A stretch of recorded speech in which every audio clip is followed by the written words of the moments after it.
Trump అధికారం చేపట్టిన తర్వాత మళ్ళీ పశ్చిమాసియాలో పరిస్థితులు చక్కబడతాయి అనుకుంటుండగా మళ్ళీ యుద్ధ వాతావరణాలు పెరుగుతున్నాయి.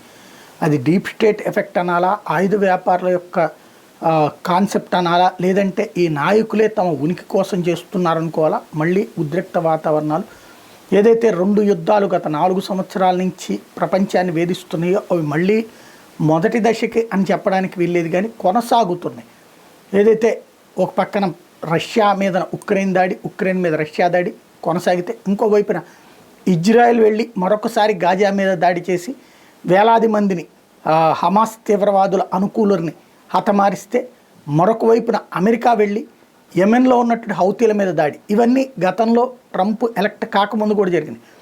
ట్రంప్ ఎలక్ట్ అయినప్పటి నుంచి ఇవన్నీ పక్కకి వెళ్ళిపోయినాయి అనుకుంటే మళ్ళీ మొదటి దశకి రావడం అన్నటువంటిది, మళ్ళీ కాల్పులు, పేలుళ్ళు, ప్రాణాలు కోల్పోవడాలు, ఇది ఒక నిరంతర ప్రక్రియగా సాగిపోవడం, రగులుతున్నటువంటి అంతర్జాతీయ పరిణామం అన్నటువంటిది. మరొకసారి పెట్రోల్ డీజిల్ రేట్ల మీద, మరొకసారి బంగారం రేట్ల మీద, మరొకసారి అంతర్జాతీయ ఆర్థిక వ్యవస్థ యొక్క ఉనికి మీదన ప్రమాదం చూపెడతా ఉంటుంది.